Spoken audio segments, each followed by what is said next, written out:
During the Great Depression and World War II, wages were frozen, and there was a question about how do you pay your employees more without paying them more? The answer, of course, was benefits.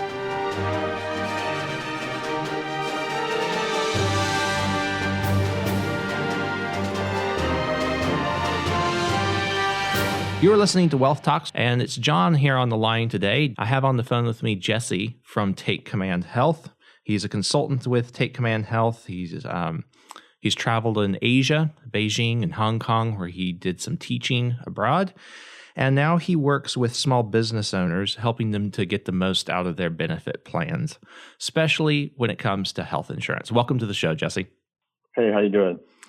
It's great to have you here. And, we're going to be talking about health insurance and health benefits. And, many of the, just to start out with a brief history of health insurance, many of the insurance plans out there are not necessarily built to benefit the individuals. In fact, health insurance started out as the system that we have today, started out in the 1920s as insurance to benefit hospitals. It was a way for people to prepay their hospital visits, and it started out with a group of teachers in the Dallas area, and it was to benefit Baylor Health, and I can't remember their exact name back in the day, but that's how health insurance started out, and it's kind of grown from there. So if you have health insurance, you feel like you should kind of use it. And if you use the health insurance, then it encourages the healthcare provider to raise prices. And then government gets involved to regulate the prices and the quality of the care. And then healthcare providers don't have as much control over the healthcare that they're providing anymore. And there's an army of bureaucrats that has to be paid in addition to the doctors and the nurses providing the actual care. And so pretty soon, health insurance becomes a necessity. And some people carry health insurance just for catastrophic protection, and others carry it because they want to put every single doctor visit on their health insurance. And which type of plan is going to be more expensive? In terms of which type of plan will probably be more expensive, probably the specific doctors. But again, I think with health insurance, it's always by age and region. So there could be some varied rates there. But at the end of the day, I think if you're just doing catastrophic, preventative, then typically that would be on the lower pricing. Yeah. So somebody who wants to put every doctor visit on versus the catastrophic, that makes sense that the catastrophic is going to be less expensive. And I think, with everything that's happened with health insurance, even if you are somebody who wouldn't like to carry health insurance, it's a wise thing to do in today's day and age because the expense of healthcare is just so high. Would you say that would be accurate? Yeah, definitely. I mean, I think, obviously, everyone's hope, no matter where you stand on issues, is everyone would always have a safety net of health insurance where people could feel, if something did happen, which things do happen, that they could have a safety net and feel it wouldn't, financially kind of ruin their lives in some sense. So, yeah. Okay. So with that, traditionally, employers have provided a lot of health insurance to their employees in the form of benefits. Smaller business owners, though, that's not always an option for them, and they don't necessarily want to negotiate with the insurance company to get a deal for just a few employees. It takes a lot of time and effort. What are some of the options that are available for smaller business owners looking to provide health benefits for their employees? Yeah. So, I mean, that's kind of my day-to-day role. I'm on the phone all day with small business owners, talking to them about, obviously some frustrations with, providing benefits and the different options they have or the limited options. But the reason why here at Take Command, we're so passionate about the ICHRA or the Qcera, which are two HRAs that we specifically work with and administer. We feel these do provide a solution for small business employers to say, hey, here's a way I can provide a tax-free benefit to help my employees. And then for the employee side, like they get to choose, which carrier or which insurance plan is going to be the best fit for them. I guess the phrase is the one size fits all. I think the example previously used by Jack has been like a suit. It's previously been like, hey, here's a suit. No matter your size, you're going to try and fit into it. If it fits, great, awesome. If it doesn't, which typically does happen, you've got a bigger suit or you got a very small suit. So with the ICHRA and the Qcera, it gives the employees an option to figure out, what's going to be the best for them and their families, and hopefully it's going to be a good suit. Yeah, that's interesting because people probably heard about HRAs, and if you've been on the scene for more than a few years, then the HRAs that you're familiar with are probably the ones that would be managed by big companies, usually a C corporation. They provide certain benefits to their employees through the HRA, usually paying certain health expenses. But you're talking about some HRAs that are a little bit different, that are more accessible to small business owners and S corporations. Is that right? Right. Yeah. So just kind of going a little backwards a bit. So 2017, 21st Century Cures Act is actually a bipartisan bill. Okay. They passed what they call the Qcera, the Qualified Small Employer HRA, and that allowed for small businesses to reimburse their employees tax-free for health insurance, and it was pretty awesome. It's a defined contribution, and then that helped small business employers be able to see that there's an option that they could help out their employees with health insurance, and at the same time save costs. So interesting. That evolved into the ICHRA, which is the individual coverage HRA, which we call it the bigger brother. Just has more flexibility, can do more classes, and there's no limits to the reimbursement or the allowance amount every month. So so we've chosen these two to kind of stake our flag in and say these are really good ways for employers to provide those benefits to their employees. Okay. So in the old world of HRAs, when it was the big companies that typically had the HRAs, could you purchase health insurance with those funds individually, or did the employer usually already have a health insurance plan to go with that?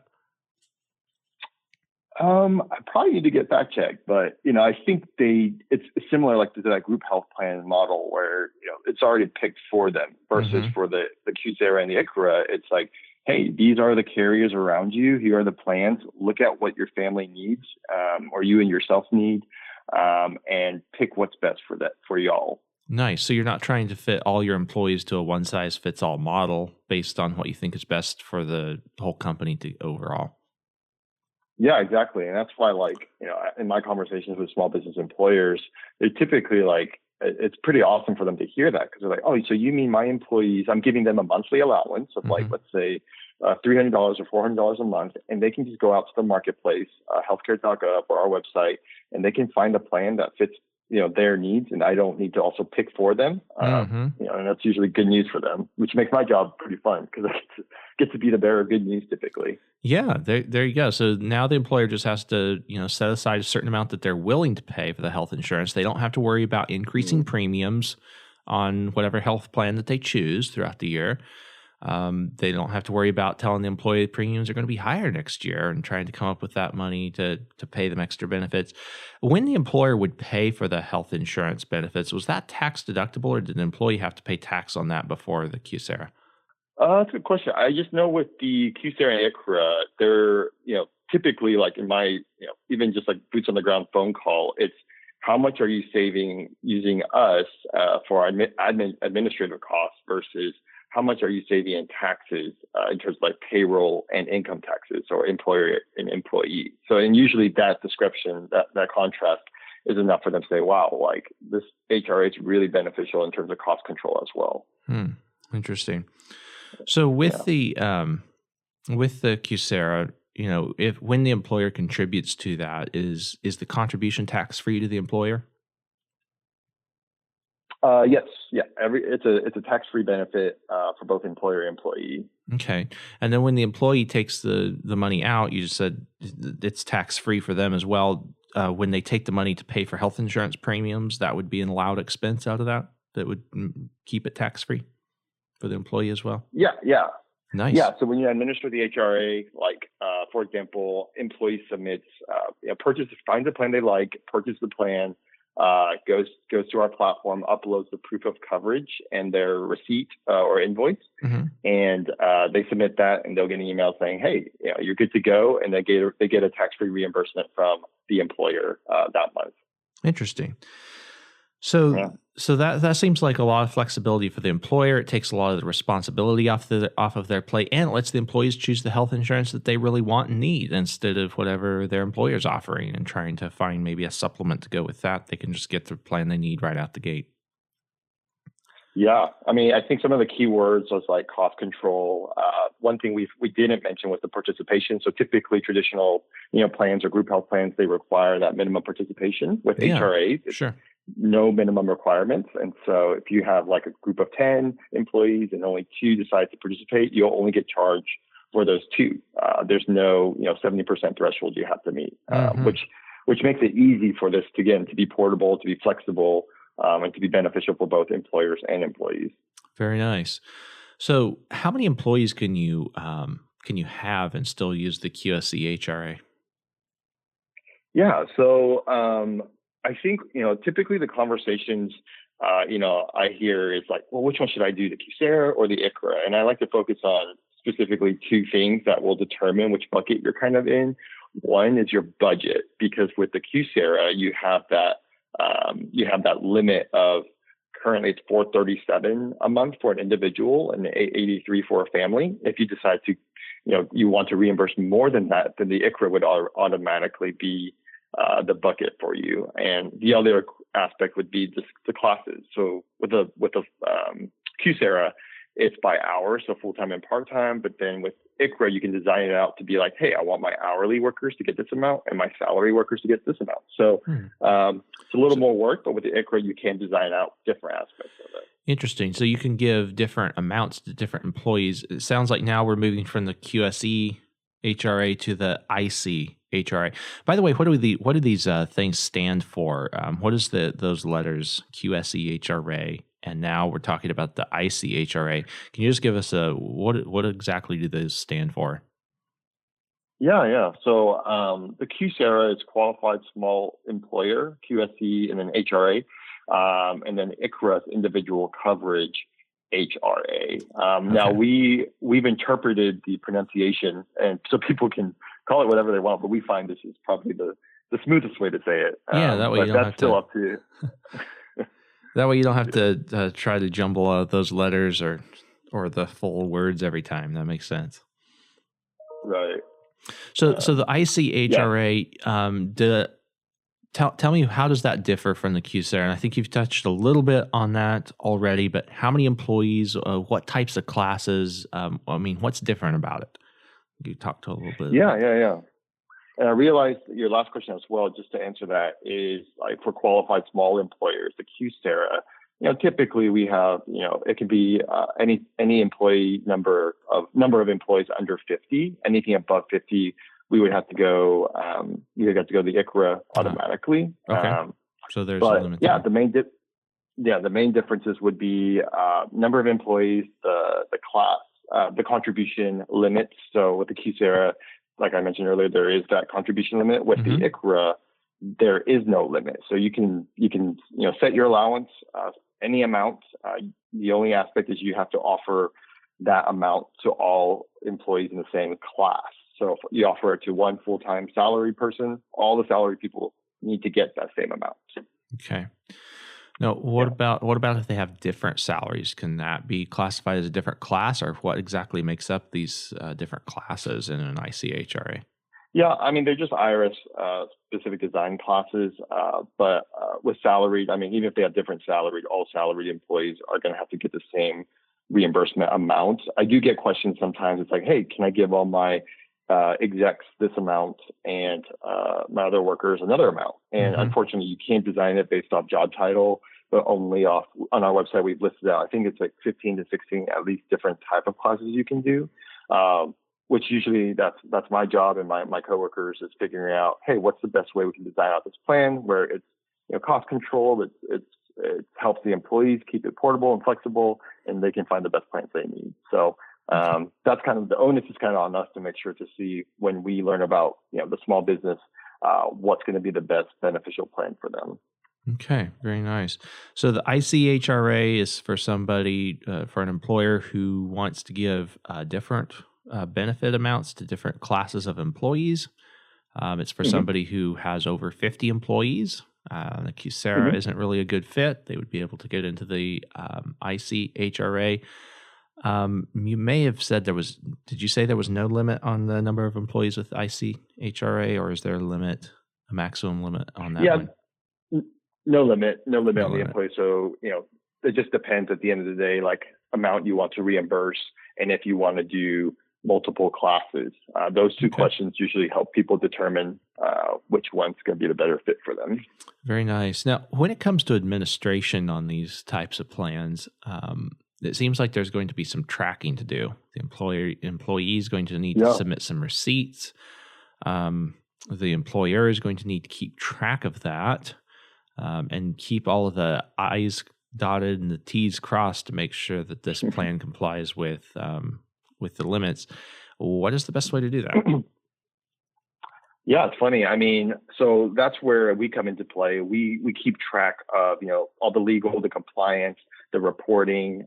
We take care of everything for the employers, so that the employer is only focused on one, actually just reimbursing their employee, and two, just keeping their roster updated, employee roster. So if someone leaves, they can just X them out, or if they add an employee, they can add them in the system, and we can help enroll them. Hmm.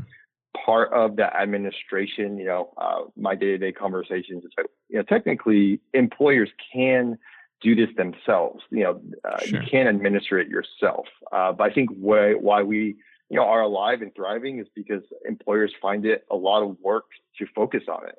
It takes a lot of time to administer it for the legal and the compliance specifically, to keep things updated for proof of coverage and other aspects of health insurance. And so Hmm. we take on that bulk, make life a little easier for the small business owners.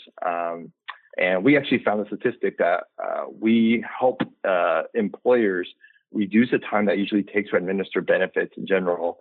But with an HRA, they spend an average about 1 hour to, I think, 2 hours every month on it, which is pretty good for managing, administering HRA for an employer. Yeah. So what does the process look like for an employer who says, one of these HRAs sounds like it might be a good fit for my business and to provide nice benefits to my employees without the hassle of trying to negotiate their health insurance, a group health insurance plan.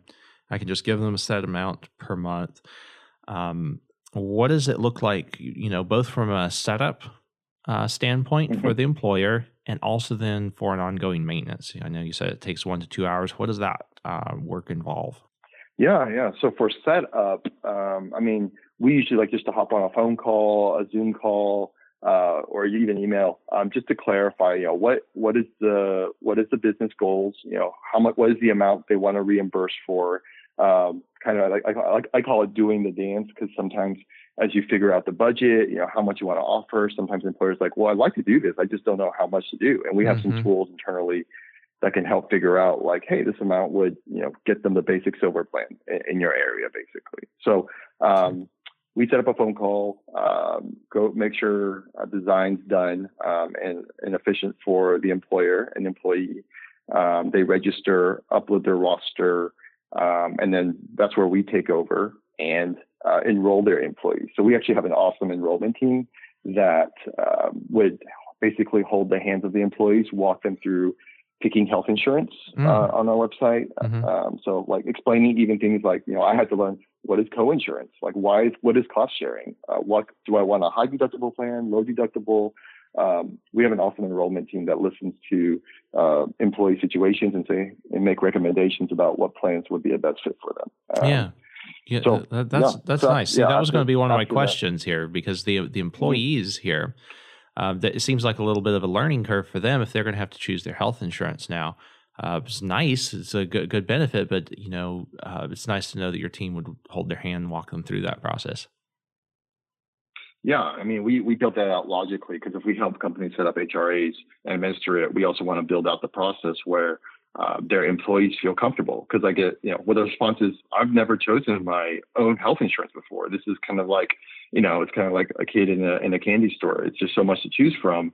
ideally, there's a lot to choose from that they don't know where to start. And that's where we come in and kind of show them the ropes, explain very confusing health insurance terms, and hopefully they feel at the end of it, they feel like, oh, that was actually quite easy. And now I feel great with my health insurance plan. Nice. So what about the ongoing work for the employer? Kind of going back to that, I interrupted you a little bit there. Oh, sorry. I'm trying to remember. Yeah, so they would just set up, after everything gets set up, then we would just send the employer the monthly report, and then the employer is just responsible for reimbursing their employee through, cash, check, or payroll, in which we can work with your payroll companies to get it set up to do it automatically. Okay. And then administering is just monthly, just checking, going back to the employer and their goals, just checking like employee rosters, making sure everything looks good. It's just kind of a general maintenance of going through, what the employees are when they submit the reports and if you're reimbursing your employees. It's pretty simple after the registration. Nice. So as far as collecting the actual receipts, let's say employee goes to the doctor, has a healthcare receipt, they submit that to the HRA plan. How does that process work? Do you guys handle all of that as well, or does the employee have to get involved in that at some point?